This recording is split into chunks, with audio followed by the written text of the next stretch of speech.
Hello guys, this is Sam and welcome to a three-part series of the education experience where I will be going through a reflection of each key learning experience we go through, which are high school, university and post-university. For this series, I will be doing research on each individual topic and I will also include input from my experience as an average student in the Cambodian education system. Remember, this series is based on the research that I have done and also along with the injections of my thought based on the accumulated experience that I've acquired regarding this matter. So, let us go and see it together. And today will be a very special part consisting of two topics that I want to share with you guys. And we'll go with the first topic, which is about being opportunistic. So what exactly do I mean by that? Well, let us first start by addressing the negative connotation about being opportunistic. A lot of the time when we hear someone being opportunistic, we might refer to them as being selfish or being negative in general. However, we have to remember that this terminology itself is not negative, but rather the how that is negative. So do not be hindered by the negative association people give to the word opportunistic, but rather we should embrace this word and be one ourselves. Of course, in a way that is positive to those around you and to ourselves as well. So, are we clear? So let's move on from that and we shall start addressing those opportunities. What do I mean by opportunity? What do I mean by being opportunistic in high school? Now, we can start by doing a mini reflection. If you are high school students, begin by understanding the proportion of your time spent every single day. What are you mostly spending them on? Secondly, see if you can take a small portion of your free time to learn something new. It doesn't have to be a huge portion of it. You can start small. If you can't change your habit instantly, that is what we call being opportunistic in high school. Because a lot of us who are in high school, we don't trade value with money, but rather we trade it with our time. And so if a large proportion of your time is spent on gaming, going out, studying by the book, then you are wasting precious time of your life when you have so much freedom to do so many different stuff. Something as simple as learning a quick skill, spending 20 minutes a day reading specific books, or doing things that you love like arts or painting or other things that you are passionate about. Looking back, it is something that I did unconsciously. I tried learning new skill while also enjoying the process. So it wasn't like I was doing them intentionally, but it is just the result of me learning those skills like computer skill or other soft skill like public speaking. However, going back in time, I do regret not spending more time figuring out what I like, and I also regret a little bit not being able to socialize much with peers to a somewhat personal level. So that is the first part about being opportunistic. And as for the next part in being an opportunistic person in high school is to see challenge as opportunity as we grow in high school. What I meant by challenges and opportunities are basic elements like volunteering, or even better, looking forward to a scholarship opportunity if you were to get a decent grade. Do not address those as challenges, but rather address it as somewhat of an opportunity, a window opportunity that you can get a grasp on.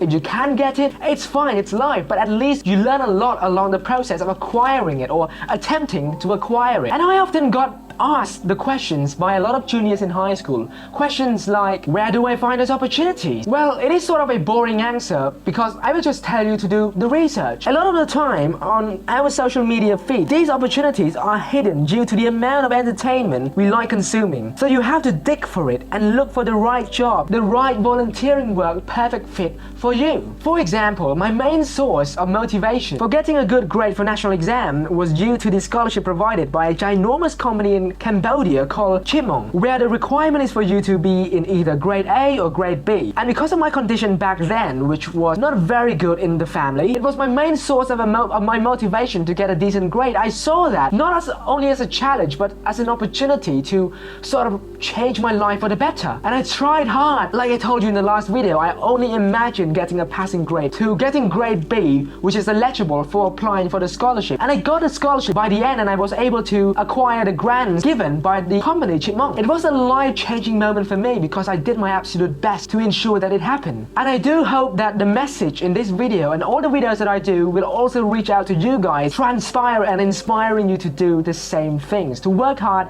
for what you want to get in the future. And that is the third untold truth that I wish I was given at an early year in high school. And remember, you don't have to be great to start. You have to start to be great, as cliche as that is. It is true. Alright, so you see the opportunity opportunity, you know your goals, but you felt the need to keep interacting and engaging with friends and peers because you don't want to lose that connection. But what if I told you that you can still keep striving for your goals and doing all of that while at the same time not feeling like you don't have any friends? Because you don't have to just do one thing at a time. Remember what I told you in the last video? When you start focusing on the right things, good experience will gravitate toward you in the long run. Although you don't see the immediate effect right now, along the way it will come to you. Friendship doesn't mean you stay with them 24/7, and by doing the things that matter for you, you will be able to also find people with similar interests, or you might even motivate your friends to do the same thing, thus creating a positive relationship within the journey that you have started. Just because you want to do many things in high school does not mean you don't have time to socialize. Do not put a limit on yourself, but instead you should start doing, and along the way you'll realize that you are actually socializing while chasing after different opportunities thrown at you or you have taken on. You see, I want to mention this point as the last point because I do not want you to start your journey of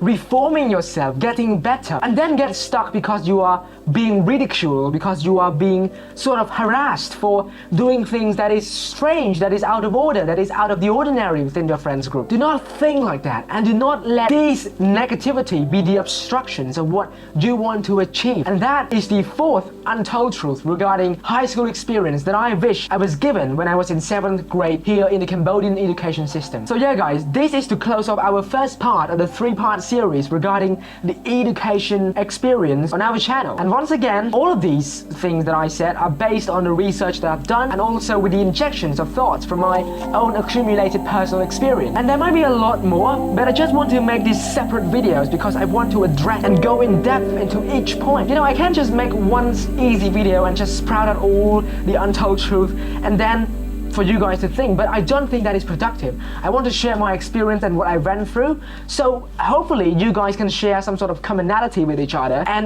you can also craft your own path, or you can see the mistakes I've made and change it for your own. So hopefully you guys understand the ideas of what I was trying to go for each individual video, and feel free to also let me know if you guys have any questions as well. And with that said, this has been Sam sharing with you guys the untold truth related to the high school experience, and I will see you all in the next part of our series, which will be coming very soon. And yeah, thank you guys for watching, and I will see you all later. Thanks, peace, and goodbye.